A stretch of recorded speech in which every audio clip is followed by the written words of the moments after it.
Hello everyone and welcome back to Whisky Wars, to the second episode of an Irish buying guide. Today we have Redbreast to film today. Now I'm super excited to film this. I've been wanting to film this for a while. I'm very low on all of these Redbreasts apart from the cask strength, which is my second bottle because I just love Redbreast so much. So I'm super excited to talk about them today. So just quickly running through the whiskies that we do have in front of me. We have the 12-year, which is bottled at 40% ABV. It's the only 40% though that we have today. We then have, still part of their core line, but now part of their Iberian Series. But this is also part of the core range, which is the Redbreast Lustau, bottled at 46% with Oloroso sherry casks from Spain. We have a sample because I cannot locate a full bottle in the UK or in Ireland. But I do believe that for you guys in America, you can still get hold of this whiskey. And that's the PX sherry cask. So we have the Oloroso, and then we have the PX version, again 46%. Then we have the third edition of the Iberian Series, which came out, I think, October of 2023, so last year. This is bottled in Tawny Port casks, again 46% ABV.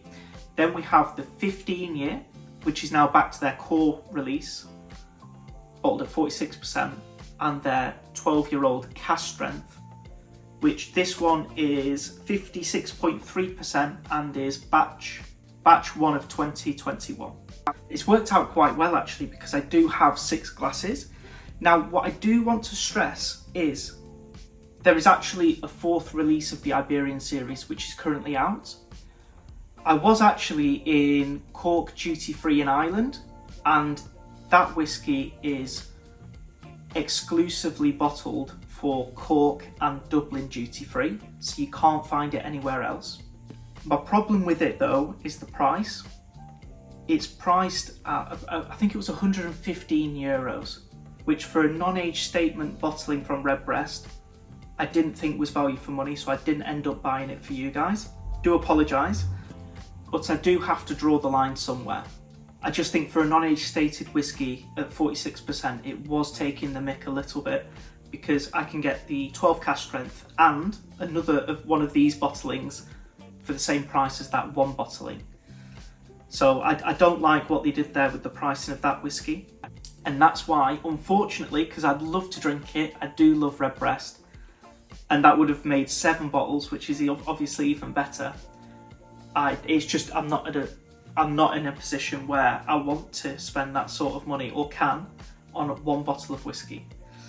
There's certainly, if we're talking that money, there's other whiskies that I would really rather go for. But it's worked out well because I have 6 glasses here. So let's start off pouring them. I'm just going to get them poured out, all of them. Won't show you that bit, and we'll just cut to them all poured out.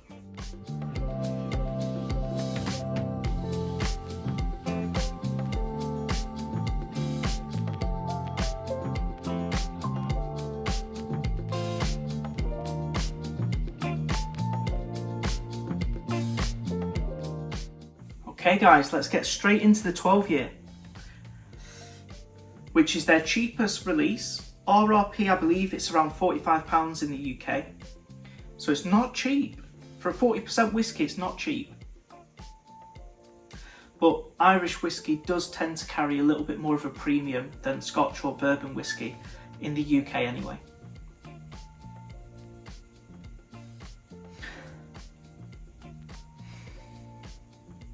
Such a nice red fruit sweetness, but you can taste that pot still. There's elements of the wood as well, but that pot still, it adds a creaminess to the whiskey, and it's what Redbreast is famous for.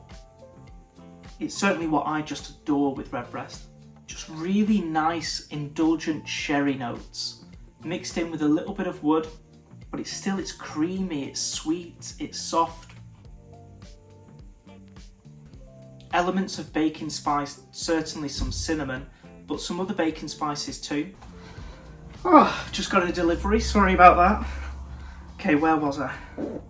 Oh yeah, the taste of the 12, it had beautiful red fruits, creamy but sweet, baking spices. You're tasting a little bit of that wood, but it's not spicy, it's not too spicy. But I think for 40%, good flavour. Okay, moving on to the Lustau. I want to keep these as quickly as short as possible really, and as formative as I can. Of course guys, if you want to learn any more or more in depth about each whiskey, if you just type into YouTube Whiskey Wars as one word without an E, and then just any of these whiskies, my videos will come up and I review them as I normally do in my wars. So I've definitely done the Lustau against the PX against the Tawny, the 12 against the 12 cask strength, the 12 cask strength against the 15, you name it. Click on those videos, they're much more in depth, but I don't want to repeat myself and to make the videos too long. I want them to be short and insightful for you guys. And if you do fancy any of these whiskies, then do look up another review that I've done to learn a little bit more. So the difference from the 12 to the Lustau actually is rather surprising. You certainly pick up a little bit more spirit. It seems to be a little bit more spirit driven, and that's probably just because, well, it is 6% higher in ABV, but it's also we're entering the non-age stated part of the lineup.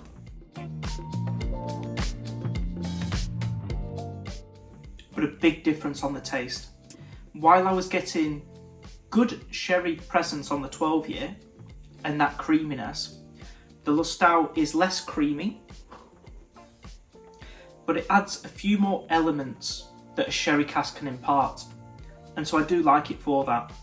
It comes across a touch more spicy, but I get oranges now, a lot of orange and a touch more oak.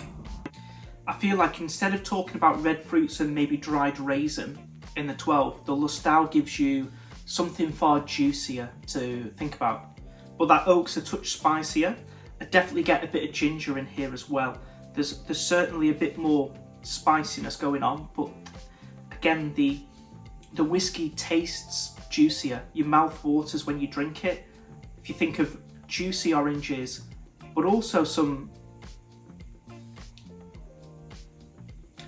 prunes in there. Don't think anything too dried. Think something a lot that's still sherry cask influenced, but far more juicy. Maybe some apricot, but definitely some prune. And that just adds this luxurious element to the whiskey. It darkens the sweetness a little bit from that juicy, more lively fruit. Certainly one that I think is a very good whiskey and will appeal to people who prefer that 6% higher in ABV, that like orange in their whiskey, that want something juicy and sweet, but still has that oak presence and a little bit of ginger. So it's not too sweet, if that makes sense. But the 12-year-old will appeal to certainly people who prefer more of that pot still presence. I get more of that on the 12. Okay, let's move on to the PX sherry cask, which I really recommend watching my Whiskey Wars for. The PX sherry cask was amazing, but incredibly sweet, and so I wouldn't be able to have too much of it. I'm pretty sure of that in one sitting.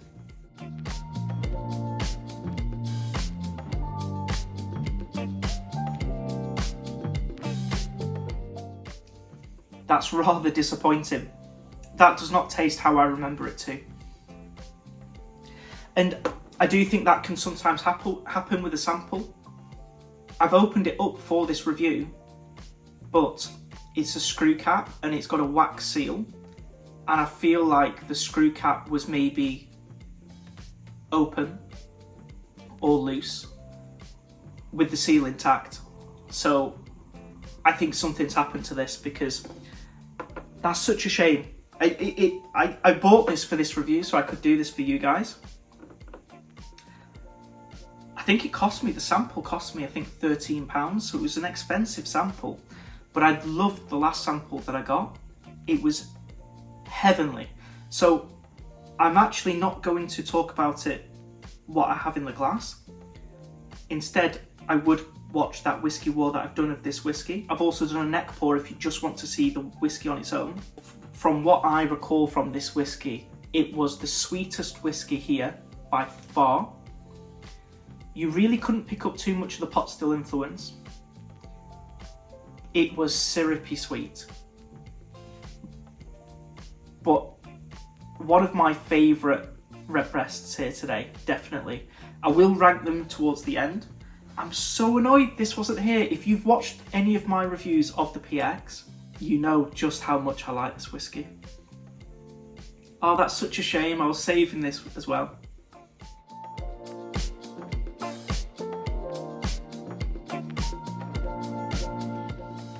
I'm still getting elements of that beautiful taste, but there's something bitter in here and it feels adulterated. So I know it's not the actual whiskey. I know it's something's gone wrong there. Such a shame. Yeah, it's coming across spicy, ethanol, spirit driven. Nowhere near as sweet and soft as I remember. The softness and the sweetness of this is off the charts. That's not it. That's not what I remember. That's annoying. Okay guys, we're halfway through the review. Just a quick reminder, if you are enjoying the video, they do take a while to build up the collection to do these big reviews for you guys. I hope you like them. I hope you find them helpful. If you do, please drop a like rating on the video and don't forget to click that subscribe button as well. Okay, let's go to the Tawny Port. Now, I'll touch on price as well because I have an issue with their pricing lately. So we'll get stuck into that.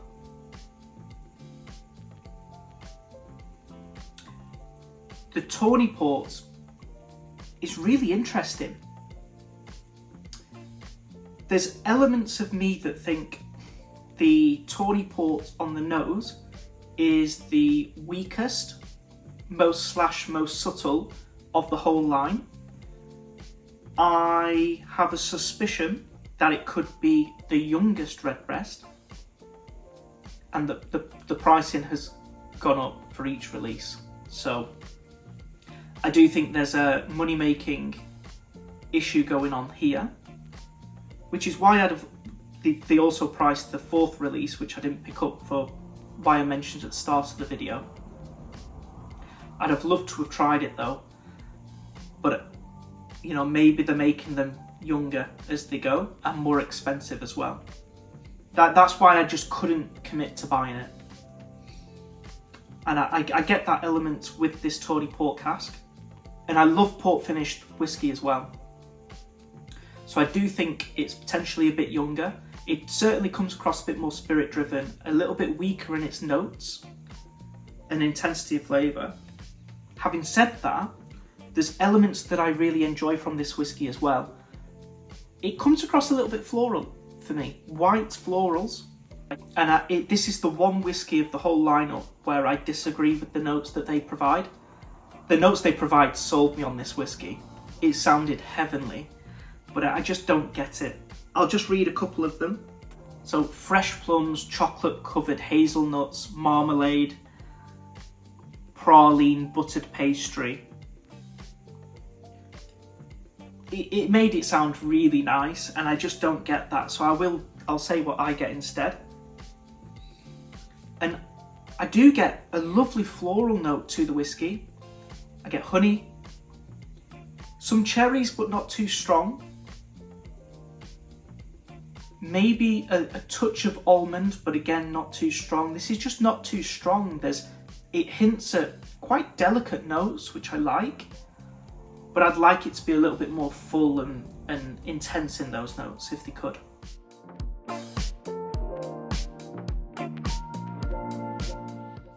This is a whiskey though that really did improve as it opened up and oxidised. My neck pour of this was rather disappointing. I didn't really enjoy the neck pour, and actually it took around 4 months to really open up for me. And after that 4-month mark, it's now consistent.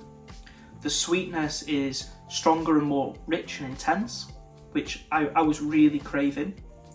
And I do get cherries, I do get almonds. I don't get chocolate though. And it does seem a little bit spirit driven compared to the others.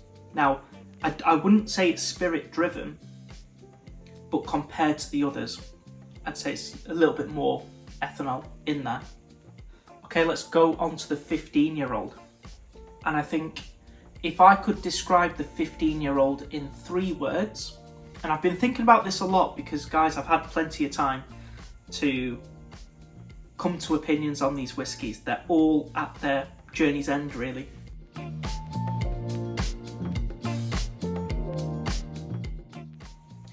Mint, oak, and plums. They're my 3 notes for this whiskey. Every single time that I try this whiskey, this is by far, well, I was going to say the most, it's the only whiskey that introduces herbal elements to Redbreast. And I love it for that. A beautiful mint note, really strong in mint as well. In a lot of whiskies, people might say mint, but actually I get menthol or eucalyptus. This is one of the only whiskies off the top of my head that, no, firmly mint, nothing mentholated, which I think is a huge plus. It's mint leaves. Like, I genuinely think if you can picture a mojito full of mint, crushed mint in there, that's what you pick up. On the nose and the taste, lots of mint, but also a sugar syrup, an icing sugar, which is why I do get mojito vibes.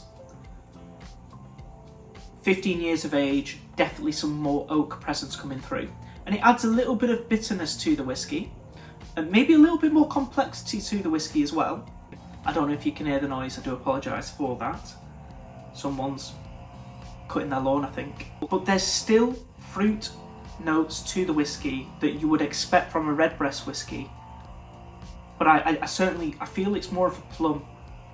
It's a juicy plum, it's a darkened fruit.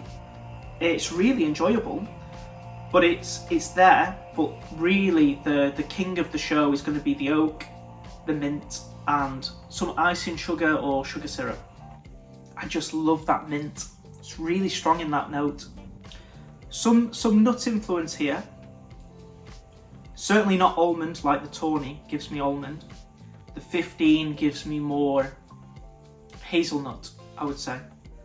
But a whiskey that I really, really enjoy. Okay guys, the final whiskey. After this whiskey, I'm going to touch on the prices of the whiskies and then I'll rank them from best to worst.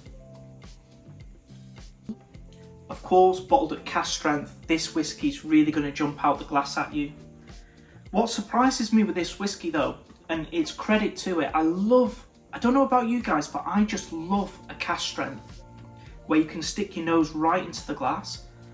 You're not really picking up ethanol at all, but it's just intense with flavour. That's why I love that whiskey so much. So for me, the 12 cask strength certainly brings it more towards the 12 now. More traditional, more sherry notes, the pot still creaminess. There's a really strong vanilla note in here as well, which I didn't get on the 12. Maybe I will if I go back to it. But it's certainly in the cask strength. Vanilla cream, it's very creamy. Think rice pudding actually. A vanilla creaminess, traditional sherry notes, juicy sultanas, just a dash of lemon in here. It's the first one that really adds citrus to my nose. Squeezing some lemon juice over that pot still, that rice pudding. Certainly feels a bit more lively, more ginger coming through. The only time I got ginger was on the Lustau. I'm definitely getting it on the cask strength. A really nice oak influence, but not as much as what the 15 is going to give you. I'd say certainly the liveliest of the bunch, and I don't think it's because of the proof. I actually think it's that lemon that's coming in. Okay, on to the taste.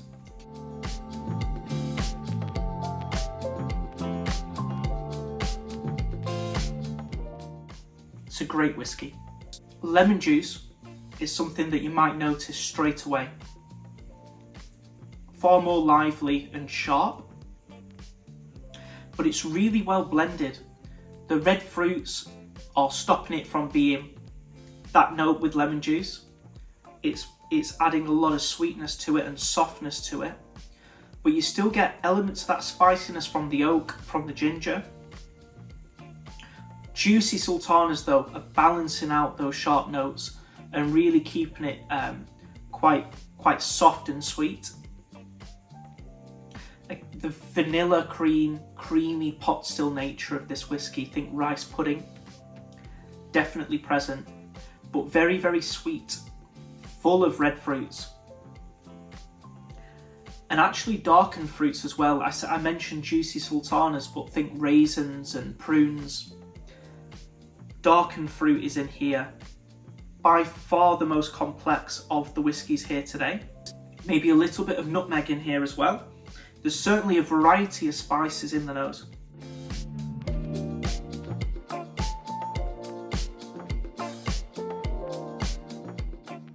The combination of flavours, it's really exciting. You have this thick sugar syrup like consistency and sweetness with darkened fruits like the prunes, the raisins, but yet you have ginger, you have oak spice that adds spiciness to it, while still having a creaminess from the pot still, while still having vanilla sweetness, but also citrus that just adds life to it. It's very complex, full of flavour, very rich and indulgent at the same time. I think they did this one really, really well. Going back to the 12 year, the first whiskey that we reviewed today. Of course, nowhere near the complexity of the 12 cask strength, but the spiciness of the cask strength and the citrus cannot pick it up at all on the 12 now. This just comes across creamy, but also watery, but some lovely red fruit sweetness. It's a great whiskey, it really is. Okay guys, that's the nosing and the tasting done, the review part done. Now I'm going to talk about the price of each whiskey, rank them, and just quickly touch about elements that I like to include into my buying guide for you guys. Just basically telling you the key differences and unique features of each whiskey, so that you can quickly hear something and go out and go, yeah, that sounds more like me, I'll go for that one. So the 12 year, soft, sweet, but smooth. The smoothness is really interesting. I don't normally say that about a whiskey, but the pot still vanilla creaminess, that thickness, it really does influence it and make it soft and smooth for me. But it's also sweet with that sherry influence.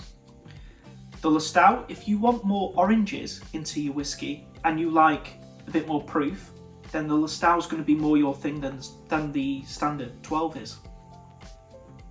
The PX, unfortunately, this one was really disappointing, but based on my last sample, this is going to be the sweetest of all of them. The least creamy, but the most sweet. If you want syrupy sweet whiskies, you just have that insane sweet tooth, the PX is going to be your best bet. Now the Tawny Port introduces a little bit of floral elements to me, and it's the most maybe delicate. So I do think the Tawny Port will be really good for some people, but I think for most people, no. And I also have a suspicion that it could be the youngest here today as well. Also, the price has gone up. I'll quickly do price afterwards. The 15 year introduces herbal elements, full of mint. Beautiful, beautiful mint note. A lot of whiskies do it wrong. They introduce menthol and eucalyptus. The 15-year-old doesn't. It's purely sweet mint. Really, really nice. Also, if you want a little bit more oak presence, go for the 15 too. The 12 cask strength, the most complex of the lot. You're probably expecting that. But interestingly, this one adds in the only element of citrus that I really pick up on any of these Redbreasts. A strong lemon note and some other spices as well to keep it a little bit more interesting. Okay, prices. The 12-year-old is priced at around £40 to £45 in the UK. The Lustau is about £55 in the UK, maybe £50. It depends on how if you do well looking around. The PX, unavailable, completely sold out, limited edition, as is the Tawny Port cask. But this was £70 when it came out, £65 to £70. The Tawny was the following year, came out late last year.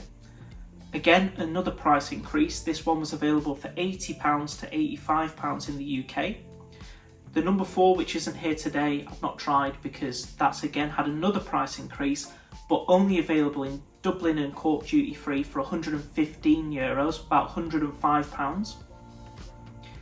Yeah, the 15-year here today is part of their core range now, available for between £65 and £75. And the cask strength is the same price as the 15. Sometimes it could be a little bit cheaper than the 15 as well. Okay guys, they're the key differences and the prices of the range. I'm going to go ahead and rank them now for you guys, from best to worst. But just before I do though, if you did enjoy this video or you appreciate the effort of the video, please drop a like rating on the video and please do click that subscribe button as well. Okay, in first, I'm going to go from worst to best actually. Well actually today, but it's a bad sample, the worst would be the PX. But based on my last sample, which is how I'm going to base it off, to be honest with you guys, it's not. So I would say in last place is actually, especially because of the price, is going to be the Tawny Port cask. Okay, so the Tawny is in last place. In second to last place, I'm going to really surprise myself. So what I do want to mention is, this is my second bottle of the Lustau. The first bottle that I had was in 2021 when I started my channel, and I got far more elements of tropical fruit than I did in this bottle. So part of me thinks, has the whiskey got younger? Because why am I not picking out the tropical fruit? And also the tropical fruit isn't listed in this whiskey either. And it was abundant. It was so evident for me on the taste of the last one. So now I don't like it as much as I used to. I don't know whether that's the whiskey changing or me changing in my taste. I don't know. But the Lustau now goes into 5th place. In 4th place, we have the 12-year. Great whiskey, but bottled at 40%, it just can't live up to the other ones. Now in 3rd place, I'm going to go for the PX Sherry Cask, which means that the best 2 are the most expensive. Well, actually, that's not true. That's not true. The most expensive whiskey here is the Tawny Port cask, which is last in my ratings. So that's an important one to realise. I think a lot of companies, they do limited editions in order to charge more money, in order to make more money. I don't like that, and whenever I can, I will call it out. That's in last place, because it is the worst. So in the, which one comes first now? We have the 15-year or we have the 12 cask strength. Now, if you've seen videos that I've released earlier this year, the 12 cask strength has been my top choice. But I have to be honest, I'm so impressed with the 15-year. And I know this is going to be very controversial because I don't see the 15-year getting any hype. People always overlook this whiskey, but for me, that mint note is incredible. It's going to take the win today. For me, that 15-year is so good. And another reason that I was thinking of as well is actually, I'm going to add a little bit more value to the video for you guys.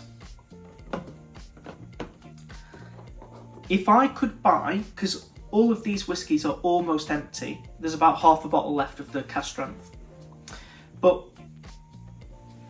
these 4 whiskies, well actually 5 whiskies, will be gone by probably tomorrow. I'll film the journey's end of these bottles for my Patreon members, probably after this video. But if I had to buy some Redbreasts again, and I will do, but I will not buy the whole range again, the first one on the list would be the 15 year. I would be very, very happy living off the 15 year and the cask strength and not having the others again. The 15 year has to win it for me. It's the uniqueness of it. I think if you go for other Redbreasts, you can get similar notes, but there are differences. I think with the 15, it's the most unique and I just love it. So that would be the first one that I'd choose to buy again. So it has to win. Okay guys, thank you so much for watching this video. I really hope you enjoyed my Redbreast buying guide. I adore Redbreast whiskey. I think they're amazing, amazing whiskies. I do have a bone to pick with their latest editions, their limited edition releases from the Iberian Series though. But their core range is fantastic. If you agreed with my lineup or disagreed with my rankings, please do let me know in the comments down below. Let me know in the comments as well what your favourite one is. I'd really be interested to know. Thank you so much to my Patreon members as well. I really do appreciate each and every one of you. And finally guys, if you haven't already, please drop a like and click that subscribe button. It would really, really be appreciated. Thank you so much for watching this Redbreast buying guide, and hope to see you all for the next Whiskey War.